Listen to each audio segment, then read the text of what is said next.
Okay, so after all that excitement, let's come back, just finish off the few suttas, and then that will be the end of this. So yesterday we're having a look at the Majjhima Nikaya number 7, which is the simile of the cloth, and it kind of starts off with this particular simile about how the mind is obviously affected by these defilements and all of these kind of things. And it has an unusual list of defilements which expands the scope a little bit of the problems that we have to deal with. And then it talks about overcoming, then once you know what they are, then you are in a position to overcome those defilements. And that's kind of what this is about. And then it carries on. So I'll just carry on from where we left off yesterday. And when you have understood these corruptions of the mind, these are the upakilesas as they are, and have given them up, they have the experiential confidence in the Buddha. And this is basically the idea of stream entry. Experiential confidence means you have that direct insight yourself, and that confidence is always expressed in the same way in the suttas. And this is that famous Itipiso Bhagava Arahang Samma Sambuddho paragraph. The Blessed One is perfected, fully awakened Buddha, accomplished in knowledge and conduct, holy, knower of the world, supreme guide for those who wish to train, a teacher of gods and humans, awakened and blessed. And then you have the similar confidence in the Dhamma and the Sangha. And these, again, are the standard ways that this is talked about everywhere in the sutta, svakato, bhagavata dhammo, etc. The teaching is well explained by the Buddha, apparent in the present life, immediately effective, inviting inspection, relevant, so that sensible people can know it for themselves. And all of these formulas that you see here are kind of really important, because these are the ways that the Buddha recommends us to contemplate the triple gem. So if you want to know what the triple gem is and how the Buddha sees them, well, this is how he sees them. And this is the sort of contemplation that, if you do it in the right way, then gives rise to the pamujja, the piti, and all of those foundational happinesses and joys that are so important to get the meditation to really work. This is the Buddha nusati. Anusati means recollection. Dhamma nusati, Sangha nusati, etc., etc. So these are really interesting formulas.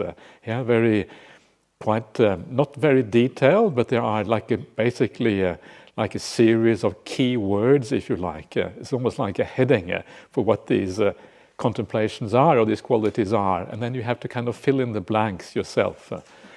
So there's one word, and you can fill in that one word with a 1 hour talk, pretty much, because these are very meaningful words that have a lot of potential for expansion. And then you have the experiential confidence in the Sangha. The Sangha of the Buddha's disciples is practicing the way that is good, the way that is sincere, the way that is systematic and proper. It consists of the 4 pairs, the 8 individuals. So these are the Aryans. This is the Sangha of the Buddha's disciple that is worthy of offerings dedicated to the gods, worthy of hospitality, worthy of religious donation, worthy of greetings with joined palms, anjali. And this is the supreme field of merit for the world. So there's a few things there worthy contemplating a little bit. I'm not going to do that now, because it is the last part of this retreat. We can't really go into too many details. But you get the general idea there, what is going on. The idea of worthy of offerings dedicated to the gods is a bit funny. But the idea there is that traditionally offerings were dedicated to the gods. But these days the Buddha says actually it's better to dedicate that to the Sangha instead. That's basically what he's saying here. So then, when the mendicant has discarded, eliminated, released, given up, and relinquished to this extent, thinking, I have experiential confidence in the Buddha, the Dhamma, and the Sangha, they find, again, this is the standard thing. As I say, you see this everywhere in the suttas. They find inspiration in the meaning and the teaching, joy connected with the teaching. These are like templates that you see everywhere. So this, you can see how important it is for the whole progress of the path, progress of meditation, etc. And then thinking, I have discarded, eliminated, released, given up, and relinquished to this extent. This is a duplication or something going on here. Yeah. So when they are joyful, rapture springs up. When the mind is full of rapture, the body becomes tranquil. When the body is tranquil, they feel bliss. And when they're blissful, the mind becomes stilled in samadhi. Yeah. This is the usual way that these things are expressed again and again. When a mendicant of such ethics, of such qualities, of such wisdom, eats boiled fine rice with dark grains picked out and served with many soups and sauces, that is no obstacle for them.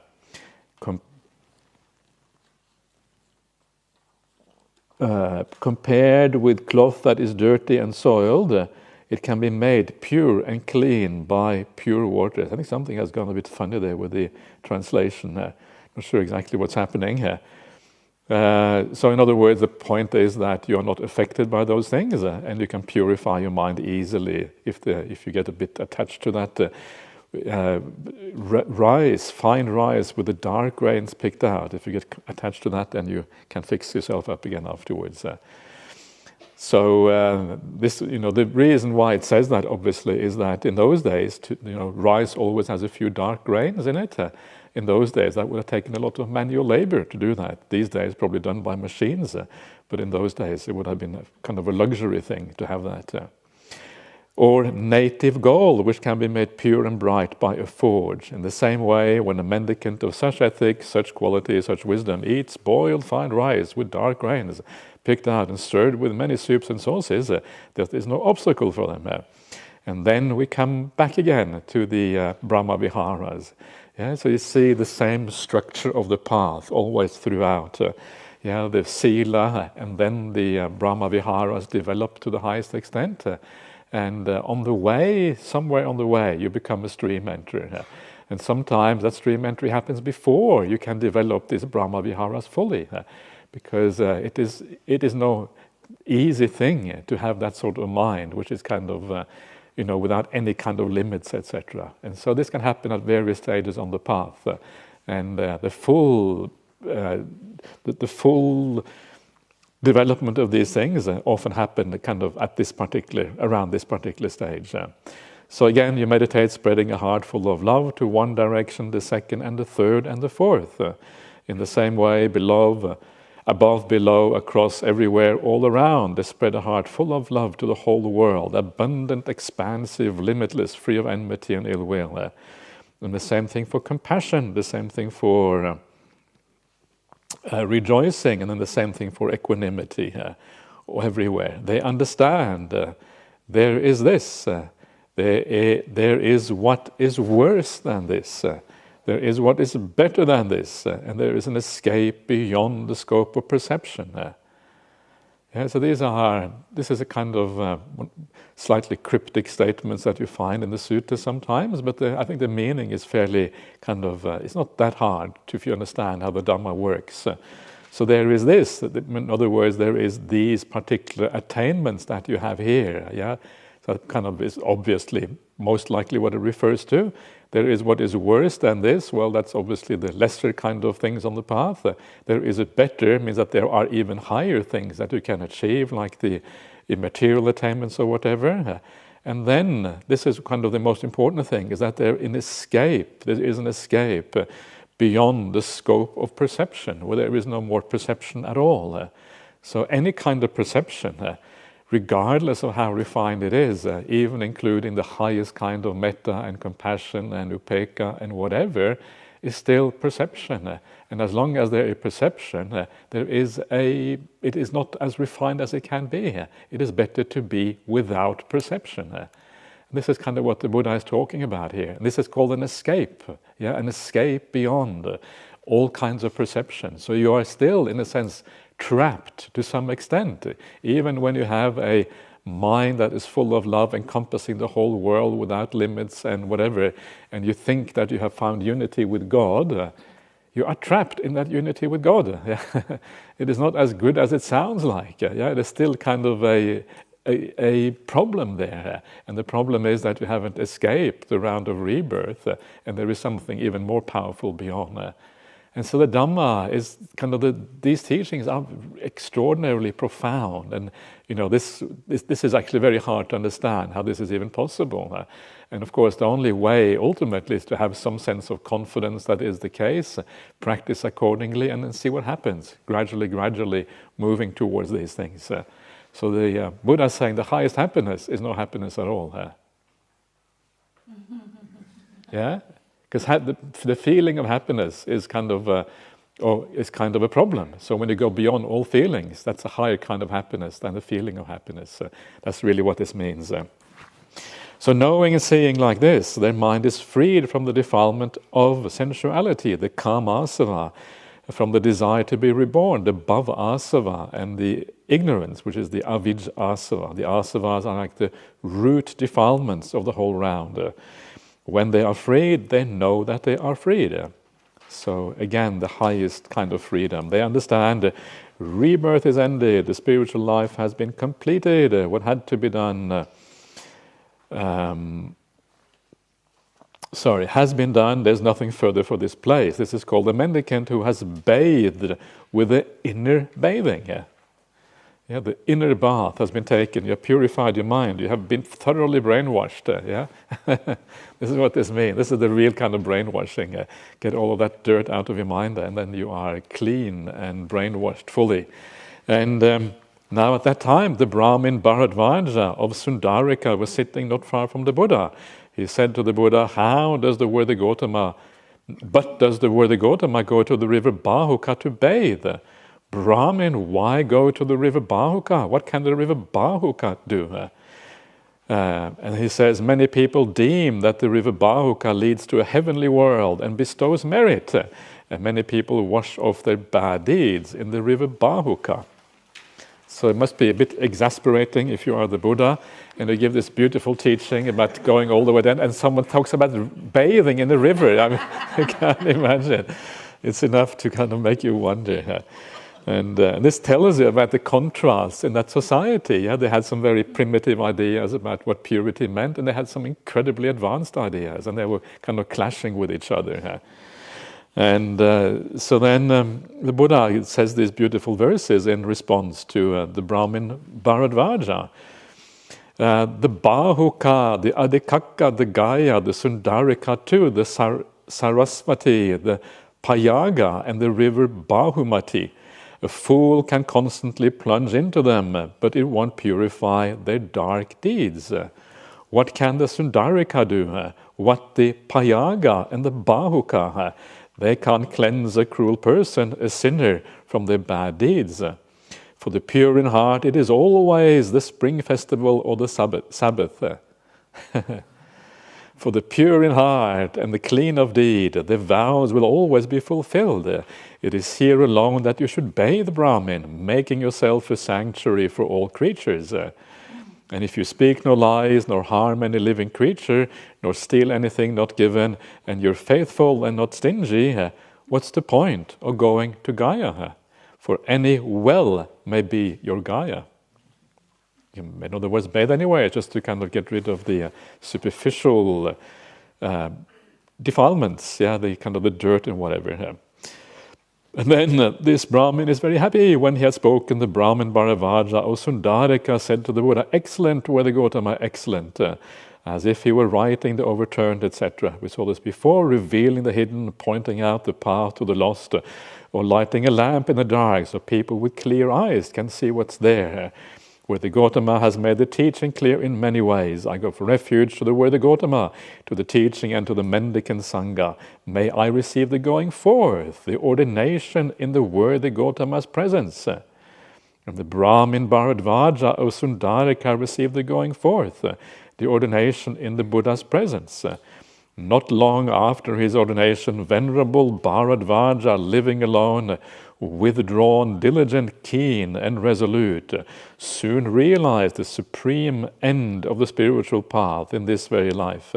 He lived, having achieved with his own insight the goal for which gentlemen rightly go forth from the lay life to homelessness.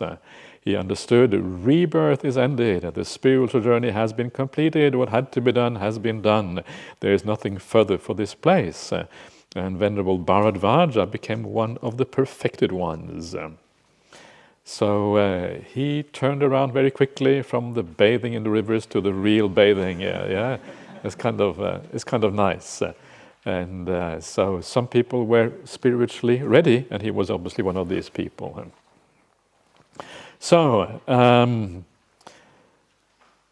Okay, let's just have a quick look at a couple of more things before we wrap things up. The next sutta here is called the Body Born of Deeds, and this is from the Anguttara Nikaya 10s, the 10th chapter, 219. And the Buddha says, "Mendicants, I don't say that intentional deeds that have been performed and accumulated are eliminated without being experienced. And that may be in this very life or in the next life or in some subsequent period. I don't say that suffering is ended without experiencing intentional deeds that have been performed and accumulated." And that is a rather strange saying, because it doesn't really match how the Dhamma works. The idea here is that everything has to be experienced before you can make an end of suffering. And this is a Jain teaching, not a Buddhist teaching. And there is some evidence that this shouldn't originally have been there, and that there is a confusion here between different kind of teachings. It's not really Buddhism at this particular point. Anyway, it's not the time to go into that in great detail. Sometimes it just shows you that you have to be a little bit circumspect with what you read, because sometimes there can be small corruptions in these texts.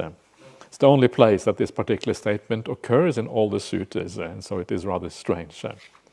Anyway, that noble disciple, that noble disciple, what's going on? Which noble disciple? Hasn't been mentioned before, so there's a slightly funny thing going on here. Is rid of desire, rid of ill will, unconfused, aware and mindful. That meditates spreading a heart full of love to one direction and to the second, to the third and to the fourth. In the same way, above, below, across, everywhere, all around, they spread a heart full of love to the whole world, abundant, expansive, limitless, free of enmity and ill will. And so I've kind of chosen quite a large number of suttas on the ideas of metta, etc. And the reason is because these are like the liberations of the mind, where you are liberated from the opposing states. And so this is one of the most important expressions of that in the suttas, of the idea of being free of something. And it's also a very beautiful way of practicing, the Dhamma by focusing on these qualities. And so it kind of brings out a very important aspect of these teachings. And they are talked about, as you can see now, quite often in the suttas. And so then they understand, formerly my mind was limited and undeveloped. Now it is limitless and well developed. Whatever limited deeds I have done don't remain or persist there. And we saw this before, the idea of limited actions no longer persisting. The idea limited actions are the actions of the sense realm. They are limited by the senses, and now they're all gone. And that limitlessness means that you are bound to be reborn in that higher Brahmaloka as a consequence. That is the idea of the unlimited actions. What do you think, householder? Suppose a child had developed the heart's release by metta, by love, by goodwill from their childhood on. Would they still do any bad deed? No, sir. If you develop the metta fully, it's impossible to do any bad deeds. That's kind of a great consequence, if you like, of that. Not doing any bad deed, would they still experience any suffering? No, sir, for if they don't do any bad deeds, from where would suffering afflict them? And here the idea is, yes, you might experience some degree of suffering in the present life, not much mental suffering, because if you have these kind of Brahma Viharas, your mind is basically always in a good state, but physical suffering is still there. But then when you die, you are guaranteed to kind of live, to stay in a realm for a long time where essentially there is no suffering here. You're just blissing out, enjoying themselves until it kind of everything comes to an end if you are an Aryan here. This heart's release by metta should be developed by women or men. For neither women nor men take this body with them when they go. The mind is what's inside immortal beings. They understand whatever bad deeds I have done in the past, with this deed-born body, I will experience here. Yeah, the body is kind of what experiences this pain. The reason we have a body is so that we can suffer. That's kind of the idea. Yeah, all the bad conduct of the past that are basically manifest in the body. And this is why the Buddha says that the physical body is like an abyss of dukkha, endless amount of dukkha coming through this physical body. Yeah, it just goes on and on and on. And so that the fact of having a physical body is because of this mixture of good and bad deeds in the past. And so the deed-born body, you will experience that here, but it will not follow you to your next life, because in your next life, that is the mind that carries on. The mind is what's inside immortal beings. This is also, I think, a unique phrase to this particular sutta. I don't find this anywhere else. The heart's release by love developed in this way leads to the non-return for a wise mendicant here who has not penetrated to a higher freedom. So you become a non-returner if you do that, and then you never come back if you are an Arya, that is, of course. You have to be an Arya first of all, otherwise you're going to come back again at some point. They meditate again, spreading with a heart full of compassion, a heart full of rejoicing, and they meditate spreading a heart full of equanimity to one direction and above, beyond, everywhere, abundant, expansive, limitless, free of enmity and ill will. They understand, formerly my mind was limited and undeveloped, now it is limitless and well developed. Whatever limited deeds I have done do not remain there, etc. What do you think, mendicant? Mendicant, suppose a child had developed the heart's release by equanimity from their childhood on. Would they still do any bad deeds? No, sir. Not doing any bad deeds, would they still experience suffering? No. The same thing again. For if they don't do any bad deeds, from where would suffering afflict them? The heart's release by equanimity should be developed by women or men, for neither women nor men take this body with them when they go. The mind is what's inside mortal beings. They understand of the bad deeds I have done in the past with this deed-born body. I will experience here. It will not follow me to my next life. The heart's release by equanimity developed in this way leads to non-return for a wise mendicant here who has not penetrated to a higher freedom. So there you are, the great benefits of developing loving kindness, having a very pure mind in this life, getting a reborn in a good destination in the future. And what else are the benefits of metta? So let's have a look at the benefits of metta. This is talked about in a few suttas. They're all called the Metta-nisangsa suttas. Anisangsa is a Pali word that means benefit, and metta is obviously metta. And there's a couple of suttas like this, 2 or 3 suttas, which enumerate the benefits of metta. And they are quite handy, these benefits. We shall have a look at the handiness of these benefits now. So I have heard at one time the Buddha was staying near Savatthi in Jeta's Grove, another Pindika's monastery. There the Buddha addressed the mendicants. Mendicants, Venerable Sir, they replied, and the Buddha said this.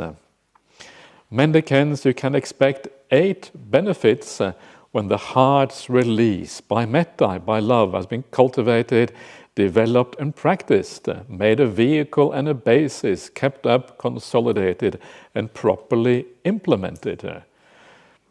So you have to really take the development far for it to have the full benefit.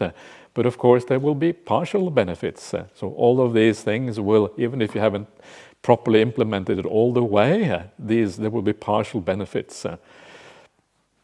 So what are these 8? You sleep at ease.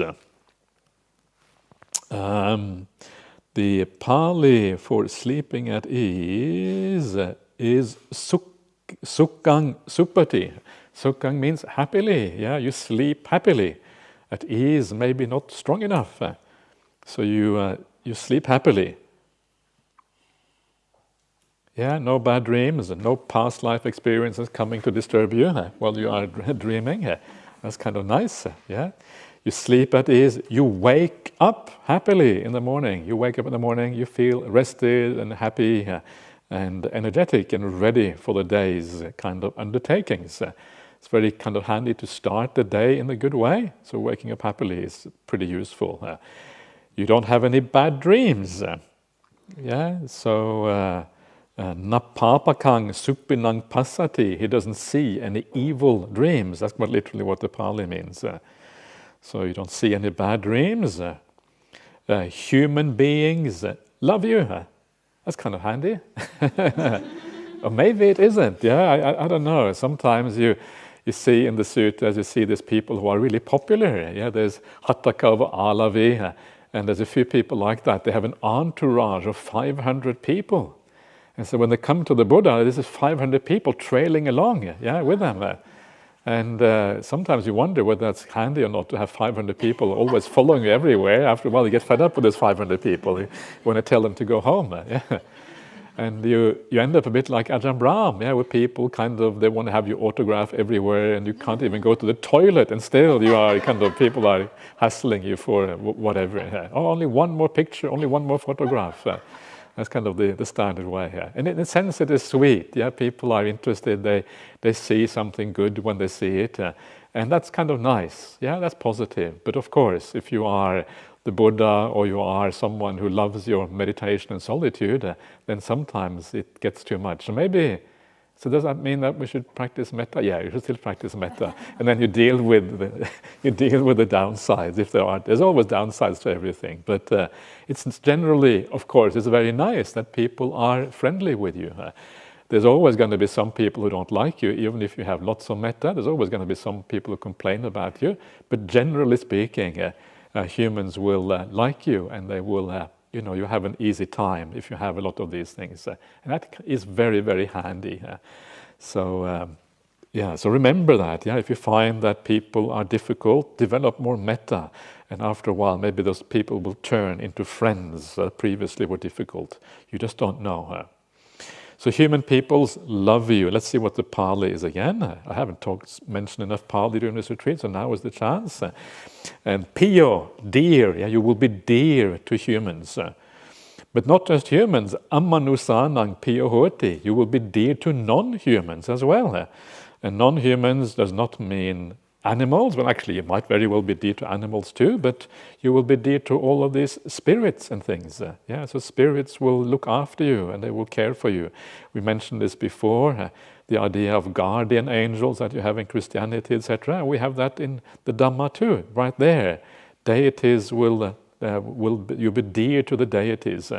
And because you are dear to them, they will protect you. The deities protect you. Yeah, they will kind of make sure that you are okay. Especially if you do the Kanda Parita and you call upon the deities and say, please, those snakes in Jhana grow, please make them go one way and I will go the other way. Because if we go the same way, it might be dangerous. And then comes the interesting ones. You can't be harmed by fire, poison, or a blade, it says here, like weapons, I suppose. Yeah, you can't be harmed by these things. Satta is like a knife or a sword or some stabbing instrument. So you can't be harmed by those things. And why is that? And one reason for that is because the deities protect you. Because the deities protect you, they will ensure that you are okay, basically. This kind of part of this. Is there anything else going on there? I'm not sure, but that's certainly one way. And then you have the last one. If you don't reach any higher, you will be reborn in the realm of divinity, the Brahma Loka. That's where you go if you practice these things further. These are the 8 qualities, the benefits you can expect from the heart's release by love. So lots of really positive things. You get a very easy life by comparison to most people if you develop this fully. It's very, very positive. But the one thing that this sutta is missing, which is found in one of the other suttas of Metta-Nisangsa, is of course the idea that you have incredibly easy access to samadhi. Samadhi happens just like that. You go into deep meditation at the blink of an eye, and the reason is because your sila is fully purified. This is how you purify the sila fully. And so this is what we've been saying all along, that the idea of sila or morality in the Dhamma is incredibly profound. You have to take it really to this level, then it reaches its maximum profundity. And then when you sit down, your mind will already be in an incredibly good state. And all you have to do is lean back, sit back, and wait for the samadhi to come your way. Welcome samadhi, and it's good, bang, and you kind of go into deep states as a consequence of this. And so it's, and of course then if you are on the Buddhist path, then the insights will arise and all the positive things will arise from that. So these are the benefits of metta. Good enough reason to practice metta, right? If I don't know, if there's any message from this retreat, there's lots of messages from this retreat, but one of the great ones is to put more effort into the idea of metta and karuna in one's life. So then we have these little verses at the end. A mindful one who develops limitless love weakens the fetters, seeing the ending of attachments. Loving just one creature with a hateless heart makes you a true person. Isn't that great? Just loving one creature, like your teddy bear, maybe? No, it has to be a living creature, otherwise it's too easy to love the teddy bear, so that doesn't count. Sympathetic for all creatures, a noble one creates abundant merit.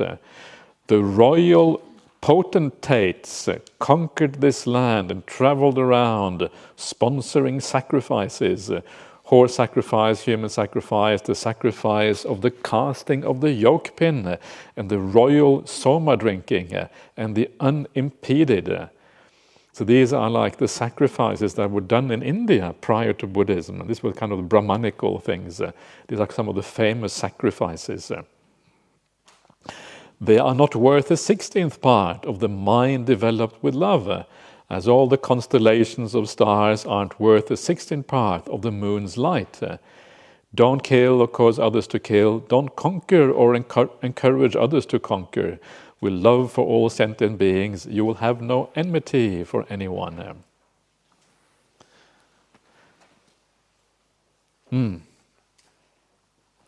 Okay. So let's. We still have a little bit of time, not much, but a tiny bit of time. So let's have a very quick look at this next sutta as well. This is called Opportunities for Freedom. It kind of brings together some of the themes we have looked at before. It is a sutta that is often talked about, and I think it is often misunderstood a little bit. So it can be handy to have a look at what it says. So the Buddha says, mendicants, there are these 5 opportunities for freedom. These are called vimut-ayatanas. If a mendicant stays diligent, keen, and resolute at these times, their mind is freed, the defilements are ended, and they arrive at the supreme sanctuary from the yoke. You have 5 opportunities to become an arahant. Isn't this exciting? This might be your last chance on this retreat.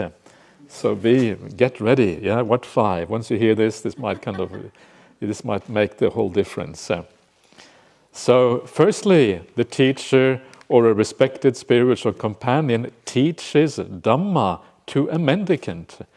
In whatever way the teacher or respected spiritual companion teaches Dhamma to that mendicant, they always feel inspired by the meaning and the teaching in that Dhamma. Feeling inspired, joy springs up. Being joyful, rapture springs up. When the mind is full of rapture, the body becomes tranquil. When the body is tranquil, you feel bliss. And when blissful, the mind becomes stilled in samadhi.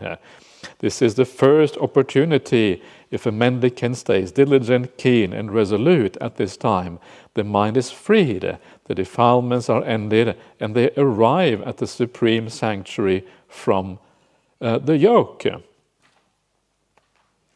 So here someone is teaching you the Dhamma.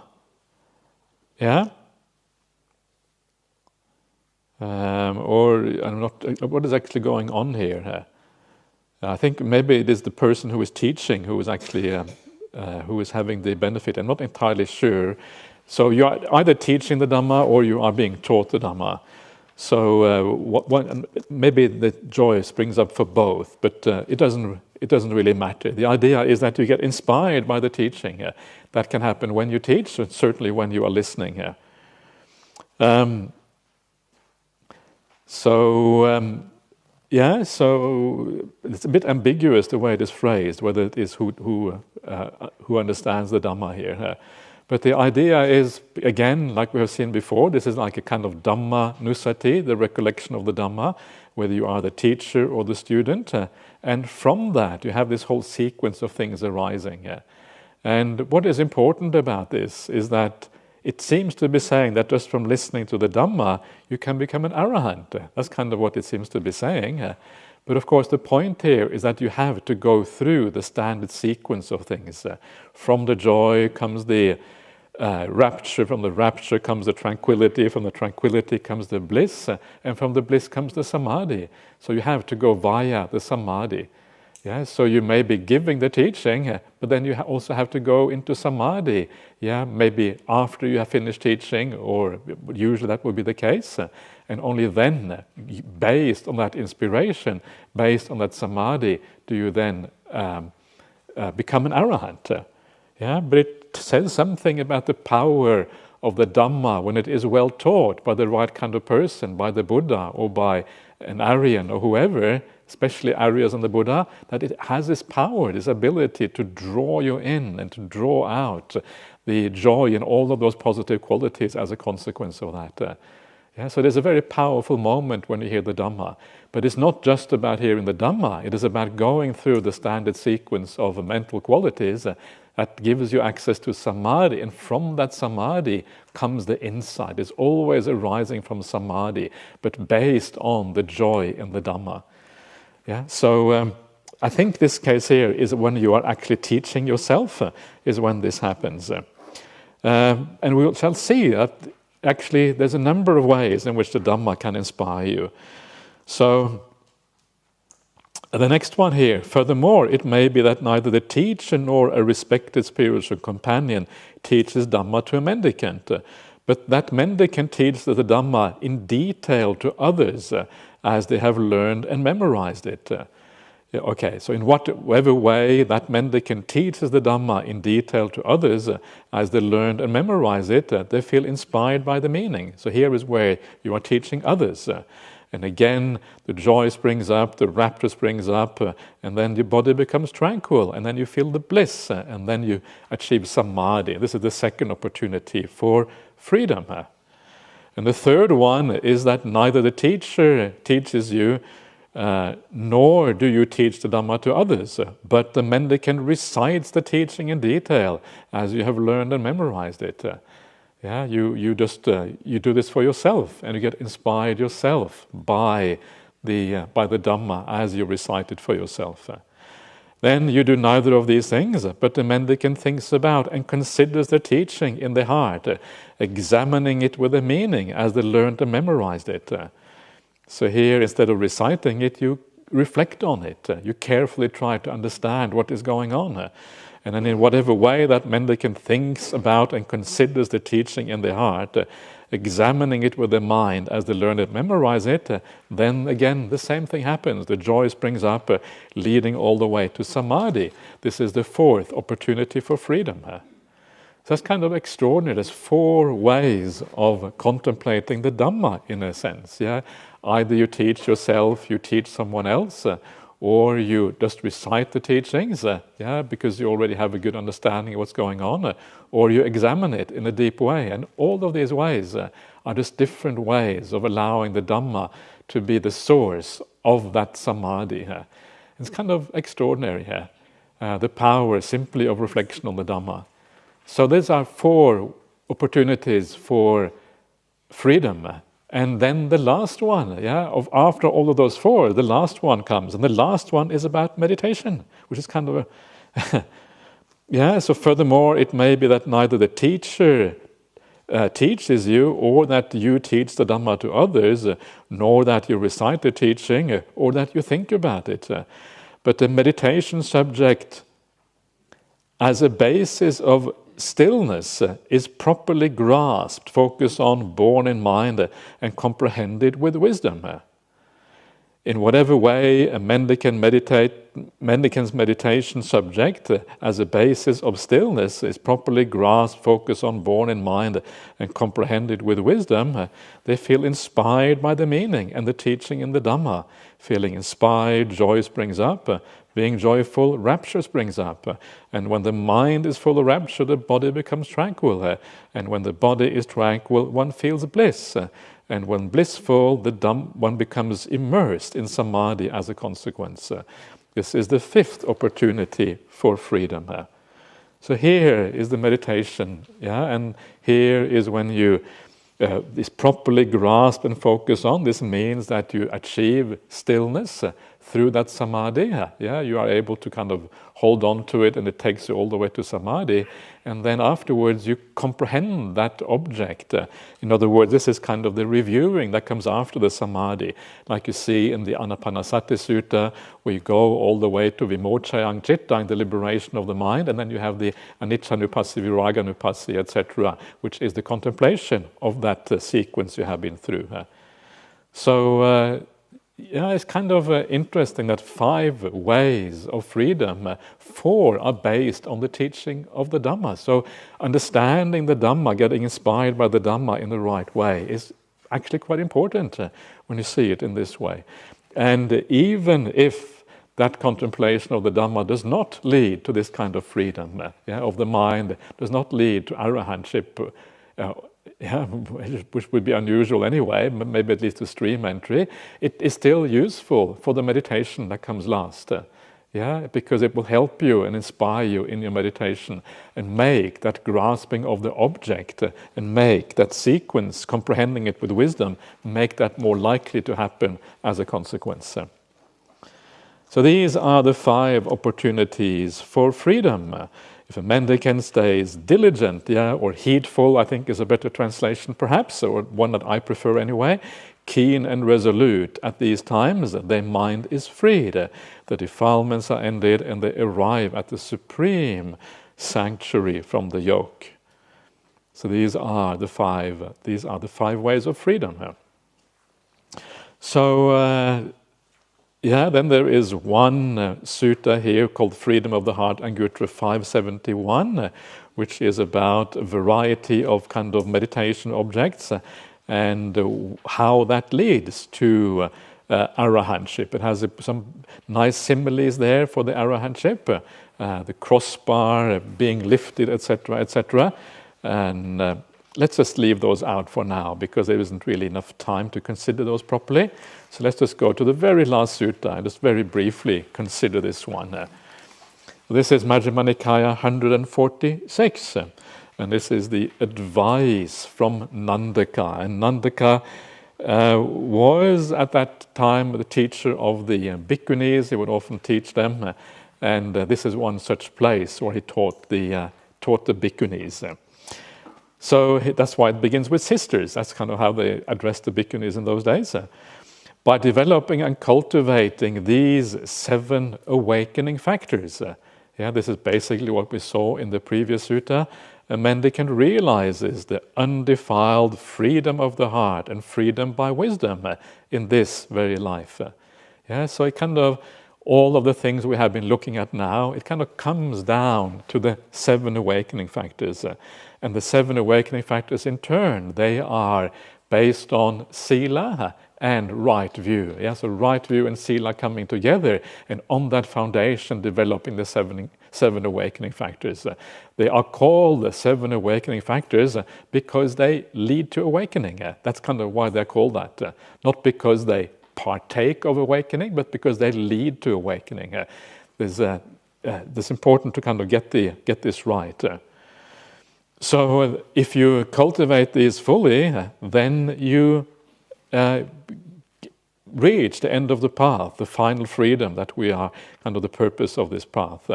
And they live having realized it with their own insight due to the ending of the defilements, kinasava, I think, maybe, I'm not entirely sure now, but something like that. What 7 is when a mendicant develops the awakening factor of mindfulness, the sati sambojjhanga, investigation of principles, dhammavichaya sambojjhanga, the energy awakening factor, the virya sambojjhanga, the rapture awakening factor, the piti sambojjhanga, the tranquility awakening factor, which is the passaddhi sambojjhanga, the stillness awakening faculty, which is the samadhi sambojjhanga, and the equanimity bojjhanga. Mixing things up a bit, the equanimity factor awakening, which is the upekkha sambojjhanga, which rely on seclusion, fading away and cessation, and ripen as letting go. So developing these 7, this is this process that we have been looking at throughout, the idea of giving rise to rapture and tranquility and samadhi. So many times we have seen this throughout these 9 days, again and again and again. And so this is like a fundamental framework for how the Buddha teaches the Dhamma. And then here towards the very end, it adds some interesting qualities, how they are to develop. What are they based on? How does it work? And he says here, it relies on seclusion. For the full development of these 7 factors, because they are based on the idea of meditation and achieving a lot of stillness, seclusion is the kind of the foundation stone for these things to be properly implemented and developed. Seclusion means 2 things. It means kind of moving physically into a secluded environment and mentally into a secluded state of mind. And those 2 things are related to each other, because seclusion of the body leads generally to more seclusion of the mind. Seclusion of the mind means seclusion from the 5 hindrances, seclusion from the 5 senses, seclusion from that world which always bombards us through the 5 senses. And that is necessary for the mind to become really peaceful and powerful and energized and these things. And then based on that seclusion, it is also based on fading away. It relies on fading away. Fading away means that many of the things in our perception disappear. We allow the world to become simplified. The less that is going on, the less things are happening, the more powerful that meditation is going to be. And so these whole idea of samadhi is a fading away of things, simplifying the world more and more and more. And as things fade away, that is part of the understanding process. Because if you understand things deeply, you are able to make them fade away. And if you are able to make them fade away, you have understood them. Because you're able to make them fade away precisely because you have lost interest in them. In your meditation practice, you may feel that it doesn't go any deeper. Why? It's because you're holding on to something. That's usually the case. But if you have understood that those things are not worthy of holding on, then you can allow them to fade away. So here you see the combination of insight and samatha, samadhi and clear seeing, again coming together on the path. So the deep samadhi, this awakening factors, rely on the fading away of the world. And as it fades away, the samadhi takes hold. And then it relies on cessation, things coming to an end. The body disappearing, the senses disappearing, the will disappearing, feelings gradually disappearing, eventually consciousness itself gradually fading away and disappearing as well. And then it ripens as letting go. So if you keep on practicing these 7 awakening factors based on that right view, relying on these things, then as you develop them, one day they ripen as letting go. Vosagga, parinama. Parinama is like a ripening of a fruit. Vosagga is the relinquishment and giving up of things. So this is how this works, and this is kind of how it leads eventually to awakening here.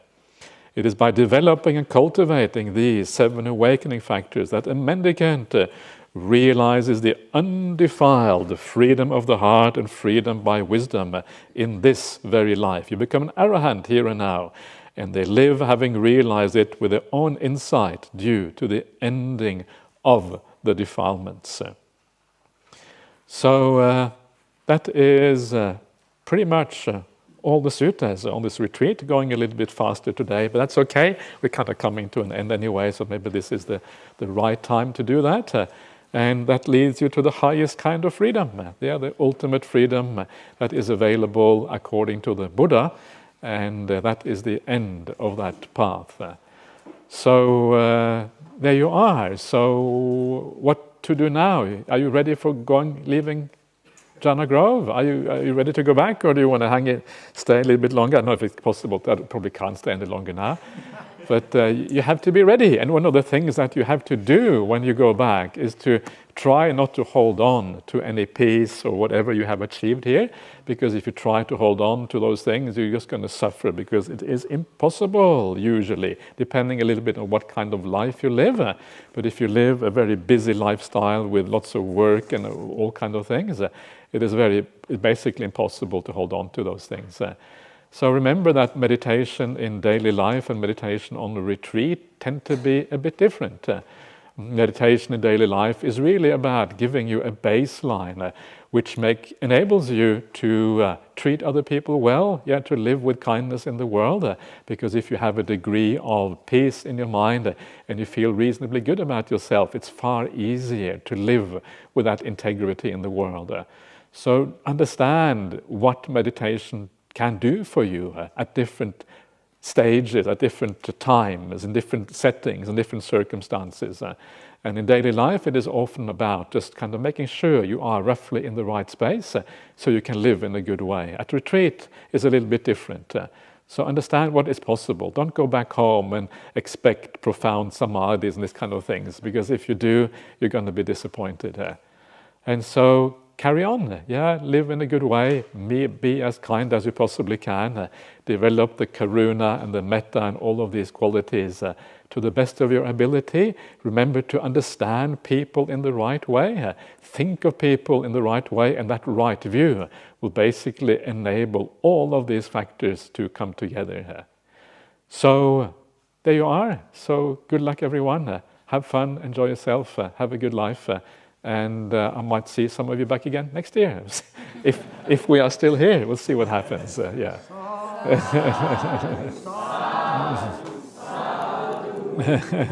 good. The sadhus have been improved during the retreat. I'm very happy to say that. That's good.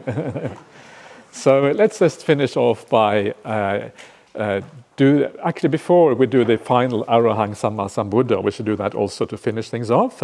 But I would also like to take the opportunity to thank all the people who have worked so hard to make this possible.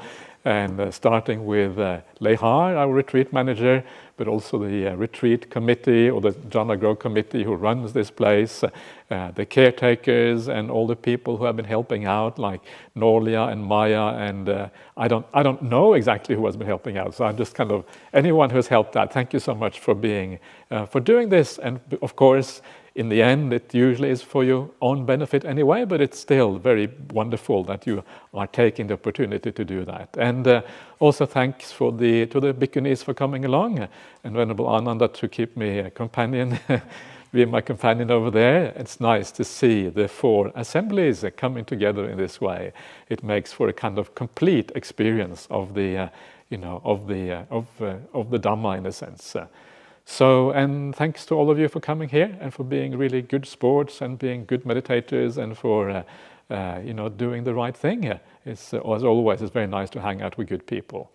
So, thank you very much, everyone. And now let's finish off the morning by doing the Arahang Samma Sambuddha together.